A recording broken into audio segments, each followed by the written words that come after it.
বেনামাজি ব্যক্তির সাথে ভাগে কোরবানি দেওয়া যাবে কিনা, কোরবানি দেওয়ার পর গোশত 3 ভাগ না করে পুরোটা নিজে খেলেও কি কোরবানি হবে? চলুন আর বিলম্ব না করে যে সমস্ত প্রশ্ন ইতিমধ্যে চলে এসেছে আমরা সে সমস্ত প্রশ্ন উত্তর দেওয়ার আলোকিত ভবনে আমরা প্রবেশ করি। কোরবানি প্রসঙ্গে কোরআনে কারীমের একটি আয়াত আমি তেলাওয়াত করেছি।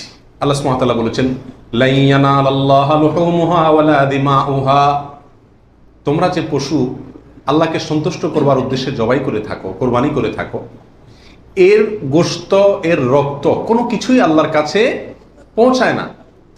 ওয়ালাকিন ইয়ানালুহুত তাকওয়া মিনকুম, ওয়ালাকিন ইয়ানালুহুত তাকওয়া, কিন্তু তোমাদের অন্তরে যে তাকওয়াটা আছে, কোন মানসিকতা নিয়ে, কোন উদ্দেশ্য নিয়ে, কেন তুমি কোরবানি করছো, কোরবানি করার সময় তোমার মনের ভেতরকার অবস্থাটা কি, সেটা কিন্তু আল্লাহর কাছে ঠিকই পৌঁছে যায়। গোশত রক্ত জমিনেই থেকে যায়, দুনিয়াতেই থেকে যায়, উপরে ওঠে শুধুমাত্র তোমার অন্তরের ইচ্ছাটা, বাসনাটা। এই জন্য কোরবানি করার আগে সবচেয়ে গুরুত্বপূর্ণ পয়েন্ট হলো নিয়তকে খালেস করে নেওয়া। কি করে নেওয়া ভাই? নিয়তকে খালেস করে নেওয়া। কোরবানি করার আগে একটু ব্রেক দিন, একটু দাঁড়ান, একটু থামুন। আপনি কোরবানি করতে যাচ্ছেন, একটু থামুন। কেন কোরবানি করছেন? নিজেকে নিজে প্রশ্ন করুন এবং এই প্রশ্নের উত্তর নিজেকে নিজে দিন। এরপরে নিজেই বিচার করতে পারবেন আপনার কোরবানির কোনো বিনিময় আদৌ আল্লাহর কাছে পাবেন নাকি কিছুই পাবেন না। সম্মানিত সাথী বন্ধুগণ, যত মানুষ আমাদের সমাজে কোরবানি করে, এই বিশাল জনগোষ্ঠীর সবচেয়ে বড় অংশ বলা যেতে পারে এই কোরবানিটা আমাদের জন্য আজ ফ্যাশনে পরিণত হয়েছে। এটার ইবাদত থাকে নাই। কারণ ইবাদত হয় সেই কাজ যে কাজ বান্দা আল্লাহকে খুশি করার জন্য করে। কোরবানিটা সবচেয়ে বেশি সংখ্যক মানুষ করে, এর একটা কারণ এটাও যে কোরবানি এমন একটা ইবাদত যেটা নগদ লাভ নিজেই পায়। গোশতগুলা ফ্রেশ বাসায় উঠাইতে পারে, ঠিক না? ঠিক। এই কারণে সমাজের বড় একটা অংশ কি করে? কোরবানি করে। আবার অনেকে কোরবানি করে নিজের নেতাগিরি জাহির করার জন্য। নেতা সাহেব, এমপি সাহেব, মন্ত্রী সাহেব, ব্যবসায়ী সাহেব, অমুক সাহেব, তমুক সাহেব, 10টা গরু, 5টা গরু, সবচেয়ে বড় গরু। এই যে একটা প্রতিযোগিতা, এই প্রতিযোগিতাটা মনে হচ্ছে ভালো কাজের প্রতিযোগিতা, আসলে এটা হলো এক ধরনের বড়াই, মাতবরির প্রতিযোগিতা, নিজের প্রভাব প্রতিপত্তি, নাম সুনাম এগুলোকে প্রতিষ্ঠিত করার প্রতিযোগিতা। যেটা কি প্রশংসনীয় নাকি নিন্দনীয়? নিন্দনীয়। এই জন্য ভাইরা আমার, কোরবানি করার আগে প্রথম একটু থেমে নিজেকে প্রশ্ন করতে হবে, আমি কেন কোরবানি করছি? আমি কি মানুষকে দেখাবার জন্য করছি না আল্লাহকে সন্তুষ্ট করার জন্য করছি? এই বিষয়টি নিজেকে নিজে প্রশ্ন করে এর ইতিবাচক এবং সঠিক উত্তর বের করে আনতে হবে। তারপরে কোরবানির দিকে পদক্ষেপ নিতে হবে। আল্লাহ তাআলা আমাদের সবাইকে বিশুদ্ধ রূপে সঠিকভাবে কোরবানি করার তৌফিক দান করুন। প্রিয় ভাইরা আমার, এবার আমরা চলে যাই প্রশ্ন উত্তরে সরাসরি। প্রথম প্রশ্ন হলো, কোরবানি কি? কোরবানি এটি উর্দুতে ব্যবহার হয়ে থাকে ত্যাগের অর্থে। কোরবানি করা, যে কোনো কাজের জন্য কোরবানি করা মানে কি করা? ত্যাগ করা। এই পশু কোরবানিকে কোরবানি বলা হয় এই জন্য যে এই কোরবানিটাও আসলে মূলত কি? ত্যাগেরই শিক্ষা বহন করছে। ইব্রাহিম আলাইহিস সালামের ত্যাগের স্বাক্ষর এই পশু কোরবানি। এর মাধ্যমে ইব্রাহিম আলাইহিস সালাম যে আল্লাহর জন্য বিশাল বড় ত্যাগ করেছিলেন, আল্লাহর কথাকে মানতে গিয়ে নিজের জীবনের সবচেয়ে বড় পরীক্ষার সম্মুখীন হয়েছিলেন এবং তিনি ত্যাগ করে পরীক্ষা উত্তীর্ণ হয়েছেন। এই কোরবানি যেহেতু তার স্বাক্ষর, সেই জন্য ওই আমাদের সমাজে উর্দুতে সচরাচর যে কোরবানি এই শব্দটি ব্যবহার হয় সেটাই প্রচলিত আছে, অর্থাৎ ত্যাগ করা, কোরবানি। আর আরবিতেও কোরবান শব্দটি আছে, যেটা কোরআনে আল্লাহ তাআলা ব্যবহার করেছেন। আদম আলাইহিস সালামের 2 ছেলে কাবিল এবং হাবিল, তারা উভয়ে আল্লাহর কাছে আল্লাহর সন্তুষ্টির জন্য তারা সাদাকা পেশ করেছিল, নৈকট্য অর্জন করার জন্য। আল্লাহ বলেছেন ইতাকাররাবা কোরবানান, তারা উভয়ে যখন কোরবান পেশ করছে, যে কোরবান শব্দ কোরআনেও আছে, অর্থাৎ তারা উভয়ে এমন বস্তু পেশ করেছে যার মাধ্যমে আল্লাহর নৈকট্য অর্জন করা যায়। সেই অর্থে কোরবান মানে হলো আল্লাহর কাছে নৈকট্য অর্জন করার মাধ্যম বা উপায়, অর্থাৎ ত্যাগ করা অথবা আল্লাহর কাছে নৈকট্য অর্জন করার মাধ্যম। এ হলো কোরবানির সংক্ষিপ্ত শাব্দিক পরিচিতি। আর ইসলামী শরিয়াতে কোরবানি বলা হয় জিলহজের 10 তারিখে এবং তার পরবর্তী যে দিনগুলোতে কোরবানি করা যায় সেই দিনগুলোর ভেতরে কোনো পশু, অনুমোদিত পশু যেগুলো জবাই করলে সওয়াব হয় দিনগুলোতে, সেগুলোকে আল্লাহকে সন্তুষ্ট করার উদ্দেশ্যে জবাই করার নাম হলো কোরবানি। এ হলো ইসলামী শরিয়ার পরিভাষায় কোরবানির মোটামুটি একটি সংজ্ঞা। দ্বিতীয় প্রশ্নে চলে যাই আমরা, কখন কিভাবে কোরবানি শুরু হয়েছিল?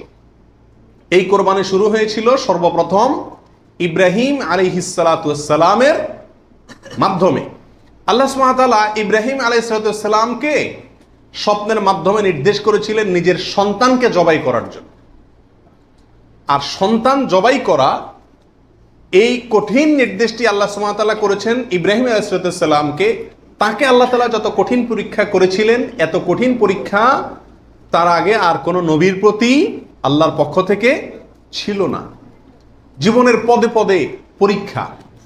পরিবার সহ রেখে আসো মক্কায়, কেউ নাই সেখানে, কোনো আবাদি নাই, পাহাড়ি এলাকা, ছোট দুধের বাচ্চা সহকারে নিজের স্ত্রীকে রেখে চলে আসো। বাহ্যিকভাবে অযৌক্তিক নির্দেশ আল্লাহ সুবহানাহু ওয়া তাআলা, সেটাও তিনি মেনেছেন এবং পরীক্ষা পাশ করেছেন। আল্লাহ বলেছেন, ওয়াইদ ইবতালা ইব্রাহিম রাব্বুহু বিকালিমাতিন ফাআতাম্মাহুন।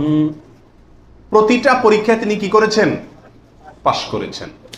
তো কোরবানির প্রেক্ষাপট হলো সংক্ষেপে এই, অল্প কথায়, আল্লাহ সুবহানাহু ওয়া তাআলা ইব্রাহিম আলাইহিস সালামকে তার নিজের সন্তানকে আল্লাহ সন্তুষ্টির উদ্দেশ্যে জবাই করার জন্য, কোরবানি করার জন্য নির্দেশ করেছেন। আল্লাহ সুবহানাহু ওয়া তাআলা তার সন্তানের জবাই করতে আসলে চান নাই। আল্লাহ চাইছেন তার মনের পরীক্ষা নিতে, যে আল্লাহর নির্দেশ মানতে গিয়ে তার সর্বোচ্চ ত্যাগটাও তিনি করতে পারেন কিনা। তিনি আলহামদুলিল্লাহ পরীক্ষায় পাশ করেছেন। তিনি রাজি হয়েছেন, গেছেন, ছেলেও পাশ করছে, মায়েও পাশ করছে। ছেলের মাও রাজি, ছেলেও রাজি, বাপও রাজি। তো আল্লাহ সুবহানাহু ওয়া তাআলা গোটা পরিবারেরই পরীক্ষা নিছেন বলা যেতে পারে, এবং সবাই পরীক্ষা কি করছে? পাশ করছে। জবাই করতে গেছেন, আল্লাহ সুবহানাহু ওয়া তাআলা ছেলে তো জবাই হতে দিবেন না, এটা তো ছিল একটা পরীক্ষা মাত্র। আল্লাহ সুবহানাহু ওয়া তাআলা সেখানে অন্য একটা পশু, দুম্বা বা এই জাতীয় কোনো পশু আল্লাহ সুবহানাহু ওয়া তাআলা দিয়ে দিলেন। অন্য একটা পশু ওই ছেলের জায়গায় আল্লাহ তাআলা দিয়ে দিলেন। ছুরি উনি চালালেন, এরপরে দেখলেন যে ছেলে দাঁড়ায় আছে, পশু জবাই হয়েছে। এ হলো কোরবানির সূচনা, প্রথম পশু কোরবানি। আজকে আমরা যে কোরবানি করছি এর সূচনা ছিল এভাবে। কার মাধ্যমে? ইব্রাহিম আলাইহিসসালামের মাধ্যমে। সেই কোরবানি আমাদেরকে কি শিক্ষা দেয় ভাই? সেই কোরবানি আমাদেরকে শিক্ষা দেয়, আল্লাহ সুবহানাহু ওয়া তাআলা যখন কোনো কাজের জন্য নির্দেশ করবেন, আল্লাহর গোলাম হিসাবে, আল্লাহর নুন খাই সেই হিসাবে নিঃশ্বাস গ্রহণ করছি, ছাড়ছি, প্রতি মুহূর্তে মুহূর্তে আল্লাহর নিয়ামতের সাগরে হাবুডুবু খাচ্ছি। আল্লাহই সৃষ্টি করেছেন, তার হাতেই জীবন মরণ সবকিছু। অতএব তার কোনো নির্দেশ, তার কোনো নিষেধ থাকলে সেটাকে মানতে গিয়ে পৃথিবীর যেই কোনো ধরনের ত্যাগের প্রয়োজন হয় সেটা করতে হবে। নিজের সন্তানকে জবাই করার মতো কঠিন নির্দেশও পালন করতে ইব্রাহিম আলাইহিস সালাম দ্বিধা করেন নাই। আল্লাহ সুবহানাহু ওয়া তাআলা ঠিকই কি করছেন? তাকে এর মাধ্যমে তিনি পাশ করেছেন এবং আল্লাহ সুবহানাহু ওয়া তাআলা তার মর্যাদা সমুন্নত করেছেন। এ হলো কোরবানির মূল শিক্ষা। আল্লাহর নির্দেশ, সেটা যত কষ্টই হোক মানতে, সেটা মানার জন্য সব ধরনের ত্যাগ করতে প্রস্তুত থাকা, এটা হলো কি ভাই? কোরবানির শিক্ষা। আর ওখান থেকেই কোরবানিটা শুরু হয়েছে। এরপরে আল্লাহ সুবহানাহু ওয়া তাআলা সেটাকে পৃথিবীর মানুষের জন্য ওই স্মৃতিকে, ওই আদর্শকে রেখে দিয়েছেন। এখন আমরা পশু কোরবানি করছি, কিন্তু এটার শুরুতে কিন্তু পশু কোরবানি ছিল না। মূলত এটা শুরুতে ছিল নিজের সকল কামনা, বাসনা, ভালোবাসা সবকিছুকে আল্লাহর নির্দেশের সামনে কি করে দেওয়া? কোরবানি করে দেওয়া। এ হলো এই কোরবানির গোড়ার ইতিহাস। এখন কোরবানির খোলসটা আছে, ভেতরেরটা আর নাই। এখন শুধু পশুই কোরবানি করি আমরা। নিজের ভেতরকার পশুত্ব, আমিত্ব, মনের খাহেশ, প্রবৃত্তি, এটাকে আর কি করি না? জবাই করি না। আল্লাহ তাআলা আমাদের সবাইকে কোরবানির আসল যে ইতিহাস সেটা থেকে শিক্ষা গ্রহণ করে এমনভাবে কোরবানি করার তৌফিক দান করুন, যেই কোরবানি প্রকৃত অর্থেই কোরবানি হয়, যেই কোরবানি আমাদের জান্নাতে যাওয়ার কারণ হয়, মাধ্যম হয়, সেইভাবে কোরবানি করার এবং কোরবানির সেই ইতিহাস থেকে আল্লাহ তাআলা আমাদেরকে শিক্ষা গ্রহণ করার তৌফিক দান করুন। বেনামাজি ব্যক্তির সাথে ভাগে কোরবানি দেওয়া যাবে কিনা, এ প্রশ্নটি অনেক ভাই বোন করে থাকেন। এর উত্তর হলো, যিনি নিয়মিত সালাত আদায় করছেন না এবং কখনো সালাত আদায়ের ব্যাপারে তার কোনো গুরুত্ব নাই, এই ব্যক্তি কেন কোরবানি দিচ্ছেন সেটি বড় প্রশ্ন সাপেক্ষ বিষয়। কারণ কোরবানি একটি ইবাদত, সালাত স্বতন্ত্র আরেকটি ইবাদত। সালাতের গুরুত্ব কোরবানির চাইতে অনেক গুণ বেশি। যিনি আল্লাহর নির্দেশ পালনার্থে সালাত আদায় করছেন না, তিনি কি আল্লাহর নির্দেশ পালন করতে গিয়ে কোরবানি করছেন? সেই সম্ভাবনা বোধহয় খুবই ক্ষীণ। বরং এ ধরনের ব্যক্তি গোশত আহরণের জন্য, ফ্রেশ গোশত খাওয়ার জন্য বা সামাজিকতা রক্ষার জন্য কোরবানি করে থাকার সম্ভাবনা অনেক বেশি জোরালো। এজন্য আমরা পরামর্শ দিব, যারা কখনো সালাত আদায় করেন না এবং ভবিষ্যতেও সালাত আদায় করবেন বলে কোনো সদিচ্ছার ও প্রকাশ তিনি করেননি বা সেরকম কোনো কিছু আলামতও বোঝা না যায়, তাহলে এরকম ব্যক্তির সাথে আপনি কোরবানি দিতে যাবেন না। কারণ তিনি গোশত খাওয়ার জন্য কিংবা সমাজের মানুষের কাছে আপনার নিজের তথাকথিত ইজ্জত রক্ষার জন্য হয়তো কোরবানি দিচ্ছেন। এরকম ব্যক্তির সাথে আপনার কোরবানি দেওয়া উচিত নয়। কোনো ব্যক্তি মাঝে মধ্যে তার নামাজ ছুটে যায় বা নিয়মিত করেন না, কিন্তু নামাজের ব্যাপারে তার গুরুত্ব তিনি ঠিকই ফিল করেন, অনুভব করেন, তাহলে সে ব্যক্তির সাথে আপনি কোরবানি দিতে পারেন।